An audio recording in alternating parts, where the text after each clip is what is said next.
guys, it's Adrian. Welcome back to my channel. Today I am here to bring you my February wrap up. It's a little bit late and I haven't gotten that much reading. I talked all about it in my last video, so go check it out. It talks all about where I've been and what happened in the month of February. I'm not going to talk about it here because it's going to take too long. Anyway, I read a total of 2 books in February. I DNF'd one and I got mostly through another really huge one that's 800 plus pages, so I'm kind of counting it as 3 books, but not really. Anyway, let's jump right in. First up, I finished Daughter of Smoke and Bone by Lady Taylor. This is the first book in the Daughter of Smoke and Bone trilogy. I started this and talked a little bit about this in my January wrap-up. I gave this one a 3.75 stars. I did enjoy this. It follows a girl named Karu, and she's raised by this group of Chimera. I hope that's how you pronounce it. Anyway, it's like these half human, half animal things, and she comes into contact with an angel because the angels are starting to close all the doors to the Chimera. Anyway, it's really complicated. I'm not that good at explaining things, and like I said in my last video, I'm really out of practice because I haven't stood in front of a camera for a month, but I did really enjoy this book. Like I said, I gave it a 3.75 only because there was a chunk in the sort of like the last 2/3 of the book that you had a flashback that I didn't really like. I mean, you needed it to be able to get a whole bunch of answers for the book, but it just felt like it broke up the story. I was more interested in what was happening present tense than past tense, and I kind of lost interest. But all in all, I did really enjoy this book. I will be continuing on with the series, and I am glad that I started it. Next up is a book that I DNF'd after 110 pages. I never really DNF books. I mean, I do, but very rarely. But this one I just didn't like. I don't actually have a copy of this book with me because I gave it back to a friend of mine, but I do have another book from the series, and the book that I'm talking about is A Whole New World by Liz Braswell. It's the story of Aladdin. If Aladdin found the lamp and Jafar got it and Aladdin didn't get it, and so the story takes off from there. The reason that I DNF the book is because the first 100 pages is literally the Disney movie. I'm not a huge fan of Aladdin, so it wasn't really interesting for me, and by the time I got to the part of the story where the story changed, it diverged from the original Disney story, I lost interest and I just didn't like it.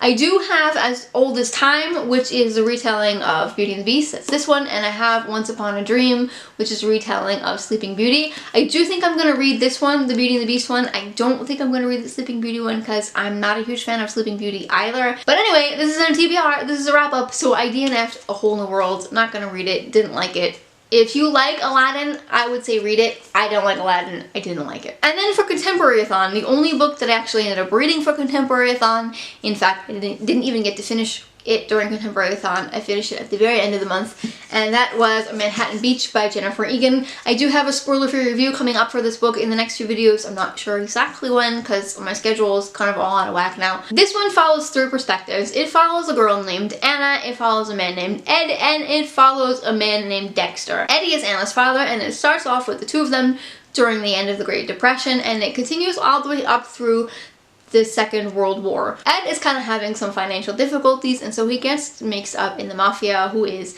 Dexter Styles. When Anna is young, Ed takes Anna along with him for certain things until he gets mixed up with Dexter, and then he doesn't take her with her anymore. So Anna is a little upset with her dad, and one day her dad disappears. And then we skip ahead 5 years, and Anna is working in the Naval Yard in New York, and she wants nothing more to be a diver. On her journey to becoming a diver, she also meets Dexter Styles again, and she sort of is putting together the pieces of what happened to her father. What I loved about this book, most of all, is that I don't read that many World War II books because they seem to be the same thing over and over and over again. I have yet to read a World War II book that takes place in New York with a naval yard.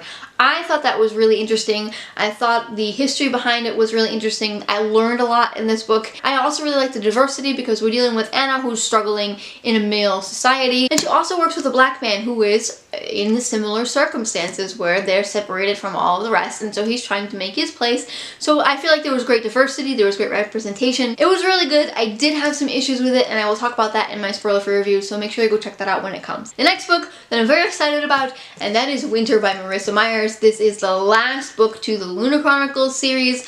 I since then I have finished this book, but in February I only got about 450, 500 pages in, and I really loved it. I kind of kicked myself for not picking it up earlier because I did enjoy the series, but the book intimidated me because it's 830 pages long, and that takes me forever to read. It did take me a good 6 weeks to get through this book, people, just so you know. But I did enjoy it. It was a great ending to the story. I was very satisfied with how things wrapped up. I did find Cress to be a little whiny in just a little part of the book, not the entire book, but a little part of the book. I found her more whiny in Cress itself, but again, I can understand her circumstances. But I enjoyed it. It was good. It kept me on the edge of my seat. It was a great finale. Definitely recommend the Lunar Chronicles. If you have not yet picked them up, you need to do so. Those are all the books in the month of February. Not so bad considering that I missed about a 2-week chunk of February, so I'm quite proud of myself. If you enjoyed this video, give it a big thumbs up. If you have not yet, I'd love for you to subscribe. Thanks for watching, and see you next time. Bye.